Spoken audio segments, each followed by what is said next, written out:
बहुत सारी मशीन होती हैं, इसका मतलब समझेंगे और मज़ा आ जाएगा आपको, इतना कंसेप्ट क्लियर हो जाएगा ना। देखते हैं, चलो शुरू करते हैं। देखो भाई, हमने बेसिकली ये फंक्शंस का ही पार्ट है, फंक्शन समझ रहे हैं और डीप डाइव करेंगे। ठीक है, तो हमें पता है एक्स जो भी होता है वो बेसिकली इनपुट होता है, और यहाँ हम उसको बेसिकली इंडिपेंडेंट वेरिएबल कहते हैं। क्यों कहते हैं भाई? क्योंकि एक्स की वैल्यू हम कुछ भी डाल सकते हैं, उस फंक्शन में हम एक्स की वैल्यू कुछ भी डाल सकते हैं। ठीक है, अब देखो, जो ये y है ये आउटपुट होता है, डिपेंडेंट होता है। जो आप x डालोगे उसके ऊपर डिपेंड होता है, क्योंकि अब ये डिपेंड करता है कि आप क्या डालोगे। अगर ज़ीरो डालोगे तो उसकी वैल्यू, किसी की वैल्यू कुछ आएगी। तो मतलब ये डिपेंड करता है कहीं ना कहीं। तो इसलिए y को, यानी कि आउटपुट को, हम डिपेंडेंट वेरिएबल कहते हैं। बेसिकली ये वेरिएबल है तो इसको डिपेंडेंट वेरिएबल कहते हैं, और ये भी एक वेरिएबल है तो इसको इंडिपेंडेंट वेरिएबल कहते हैं। है दोनों ही वेरिएबल, लेकिन दो अलग टाइप के वेरिएबल। ये इंडिपेंडेंट वेरिएबल है, यानी कि इनपुट कुछ भी डालो और आउटपुट जो डालोगे उसके हिसाब से आएगा, तो ये डिपेंडेंट वेरिएबल है। ठीक है, और बेसिकली हमें पता है एक फंक्शन हमारा y equals to f x होगा, विच इज़, मान लो एक्स स्क्वायर है। यहाँ इस कंडीशन को समझने के लिए हम एक्स स्क्वायर ले रहे हैं, और बेसिकली हमें पता है, और ये बेसिकली इसको अगर हम समझे इसका एक्चुअल मीनिंग क्या है, ये कहता है फंक्शन ऑफ एक्स। ये किसका फंक्शन होता है? Function of x. अगर इसको, इसका डीप डाइव करें इसमें, तो इसका मतलब है फंक्शन ऑफ एक्स। एक्स यहाँ हमारा इनपुट है, यानी कि डिपेंडेंट वेरिएबल है, और जो वाई आएगा ये हमारा, सॉरी, ये एक्स यहाँ इंडिपेंडेंट वेरिएबल है, और जो वाई आएगा वो डिपेंड करता है इस एक्स पे।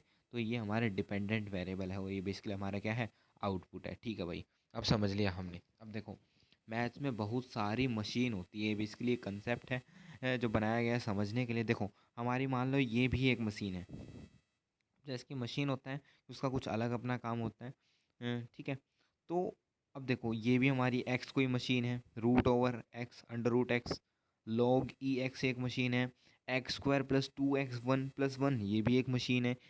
साइन एक्स, ये एक मशीन है। इसमें कुछ डालोगे, इसका एक, हर एक मशीन का एक अलग बिहेवियर होता है, वो कुछ आपको आउटपुट देगी। देखो, हर मशीन कुछ पर्टिकुलर रियल वैल्यूज़ लेती है, और कुछ पर्टिकुलर रियल वैल्यूज़ निकालती है। यानी कि इसमें कुछ, एक ये मशीन है, इसमें कुछ भी डालोगे तो आपका आउटपुट कुछ आएगा। अब यहाँ हम समझेंगे, बिल्कुल समझेंगे, टेंशन मत लो।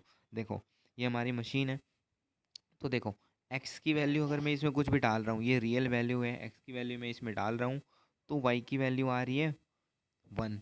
एक्स की वैल्यू वन डाली, यानी कि एक्स वन का स्क्वायर वन आएगा। ठीक है, ठीक है।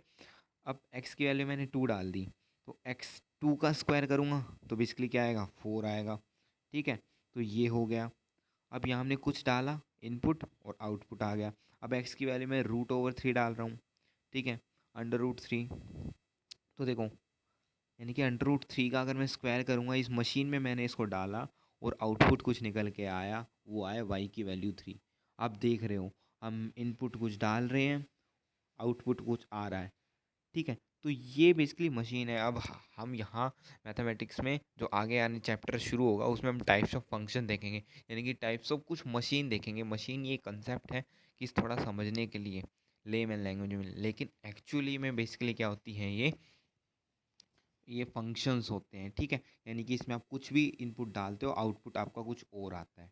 ठीक है, और वो भी बेसिकली डिपेंडेंट वेरिएबल होता है, डिपेंड करता है जो आप इनपुट डाल रहे होगे। और हर एक मशीन कुछ पर्टिकुलर रियल वैल्यू लेती है और कुछ निकालती है, यानी कि हर एक मशीन कुछ लेगी, और कोई कोई मशीन होती है कि वो नहीं लेगी।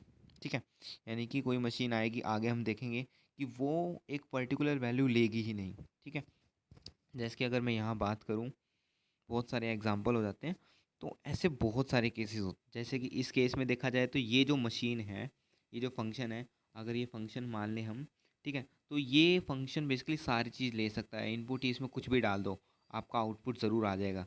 ये मशीन ख़राब नहीं होगी। लेकिन ये वाली मशीन ऐसी है, root over x under root x, अगर इसमें आप नेगेटिव वैल्यू डालोगे तो ये मशीन ख़राब हो जाएगी और इसका कुछ भी आउटपुट नहीं आएगा। ठीक है, तो ऐसा कंसेप्ट था समझने के लिए।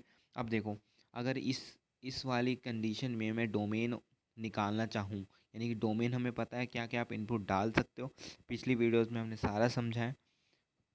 ठीक है, और रेंज हमारा बेसिकली क्या क्या निकल के आएगा, ऑल पॉसिबल आउट इनपुट्स। इसके अगर देखा जाए तो कुछ भी डाल सकते हो इसमें, इस मशीन में, तो infinity to minus infinity to infinity, और बेसिकली हम जब भी रियल नंबर्स की बात करते हैं तो हम यहाँ हम ओपन ब्रैकेट और क्लोज ब्रैकेट्स का यूज़ करते हैं इंटरवल्स का, ठीक है। ऑल पॉसिबल आउटपुट्स की बात करें तो बेसिकली क्या होगा, इसमें कुछ भी डालो, आप देख रहे हो कि भाई कुछ भी डालो, अगर मैं इसमें -1 भी डालूंगा ना, -1 भी डालूंगा तो -1 का स्क्वायर 1 ही आएगा, ठीक है। तो आप कुछ भी डालो पॉजिटिव आंसर ही आएगा। तो यहाँ हमने रियल इंटरवल्स के टर्म में, इंटरवल्स के कंसेप्ट के हिसाब से यहाँ इसको लिख दिया, ठीक है, 0 टू इन्फिनिटी। तो यहाँ हमने पूरा कंसेप्ट समझ लिया कि हमने, जैसे कि आपने थंबनेल पे भी देखा था, मैथ्स में बहुत सारी मशीन होती हैं। तो बेसिकली मशीन बेसिकली एक समझाने के लिए कंसेप्ट था। अब आगे आने वाली वीडियोस में आपके लिए मैं पूरा समझा ही दूंगा, टेंशन मत लेना। तब तक के लिए पढ़ाई करते रहें।